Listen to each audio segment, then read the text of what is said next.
Tonight on Denver 7 News at 10, a gun shop inside a home. She told me about it, and I was shocked, horrified, actually. Why neighbors want Greenwood Village to step in, while the shop's owner says his kitchen table dealership is legal. Plus, both sides of the Dougco Superintendent controversy gear up for battle. At this point now, we have a job to do, and that's to educate 60,000 kids and do the best we can. Some taking to the streets, others saying, get out of the way. Greenwood Village neighbors recently learned a gun store is operating inside a nearby home, and it has been for several years. Thank you for joining us tonight. I'm Jacqueline Allen. And I'm Byron Wang. As word started to spread, concerned neighbors started a petition to end the sale of guns at this home. Here's Denver 7's Ivan Rodriguez.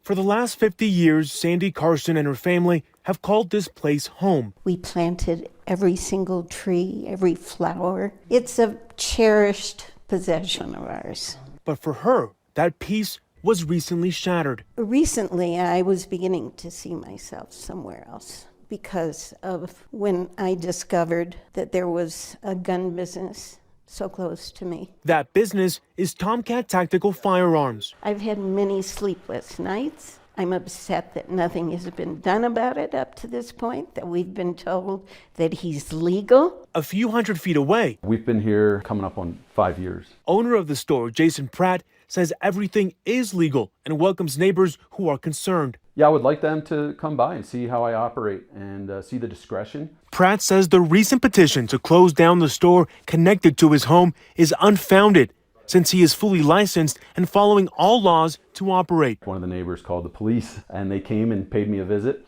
and I was actually very thankful for that. They thought I was selling firearms unlawfully, and so when they asked me, do you sell firearms? I said, yes, I do, and that kind of took them back, and then I said, I'm an FFL, and they said, oh, okay, we support what you do, everything you're doing here is lawful. But for Carson and many others, Pratt's business brings potential dangers. My house is my haven. It isn't anymore.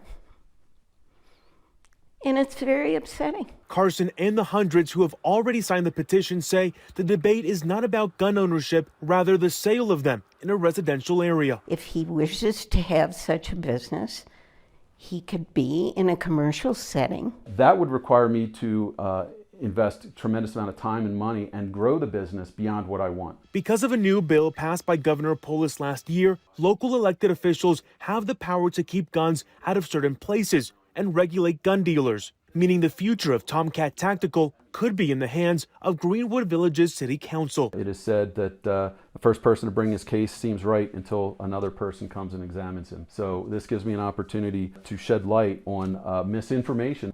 Neighbors who are leading the petition say they plan to speak during Monday's city council meeting. We also reached out to city council members requesting comments on the issue, but did not receive a response in time for this story.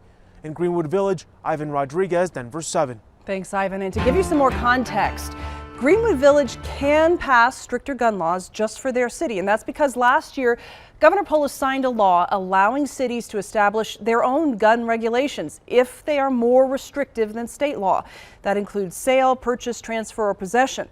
This law came after a judge shot down Boulder's ban on assault weapons 10 days before the King Soopers shooting. Home-based sellers, also known as kitchen table dealers, hold a majority of gun shop licenses in the U.S., according to the Bureau of Alcohol, Tobacco, Firearms, and Explosives. The ATF says they are completely legal and can operate as long as they meet the same requirements as any other arms dealer. That includes a $200 fee, a photo ID, fingerprints, and a background check.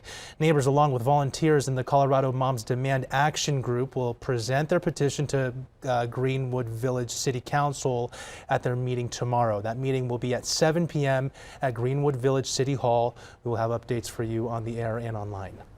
Almost a year since the Boulder King Soopers shooting that claimed 10 lives, this week that location will once again be open to the public. The Table Mesa King Soopers has been closed since the tragedy last March.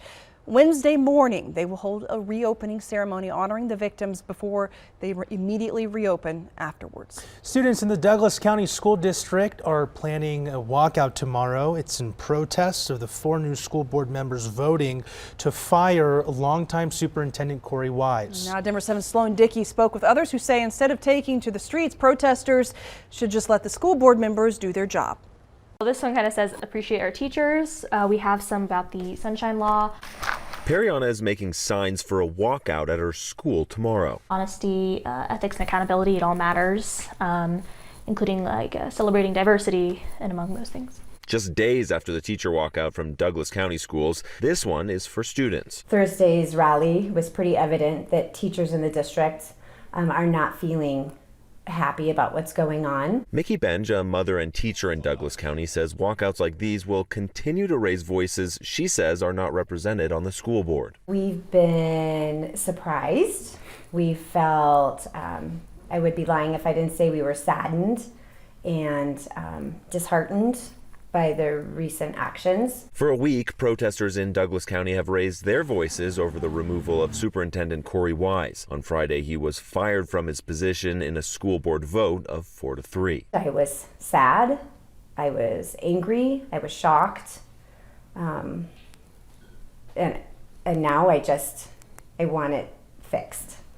I want answers. But some parents support the actions of the school board. We have the ability to talk about what we want and what we don't want, and the majority rules. Jenny Brady, a parent in Douglas County, says the school board is doing what they were elected to do. She started this change.org petition on Sunday to show support for their actions. I trust the 4 new members, and I knew they were going to bring change because we voted for change. Parents who voted for the new school board members say a change in superintendent was on the ballot. I have complete confidence in them because that's what they ran on. I think everyone that voted for them expected a change in superintendent sooner than later. 2 different visions for the future of Douglas County. We just have to remember the same goal that we have here, and that's for our education and for personally everybody's voices to be heard. Both making their voices heard on how to move forward. I just think we all care about the kids and our community, and we just really want our voices heard, and they were heard when we elected these 4 directors. That was Sloan Dickey reporting. Sloan, thank you. Well, earlier today, the school board announced that Danielle Hyatt and Andy Abner will serve as deputy superintendents until a permanent replacement has been found. They sent a joint letter tonight asking the Douglas County community to work together. Their letter says, in part, we recognize there are varying degrees of emotions and perspectives circulating in our school district at this time. However, we believe that we all can agree that our students are our #1 shared purpose and priority. It goes on to say we need everyone's help and support caring for our students on their educational journey. You can view the letter in its entirety on thedenverchannel.com. The search continues tonight for the man police say is connected to the deadly church shooting in Aurora. Just today, Aurora police released the name Jose de Jesus Montoya Villa. Friday night at the Iglesia Frau de Luz church, 1 woman was killed, 2 pastors were injured, and police say the suspect did know one of those victims. They're asking anyone with information to call police or Crime Stoppers. A Silverthorne police sergeant is behind bars facing stalking and domestic violence charges.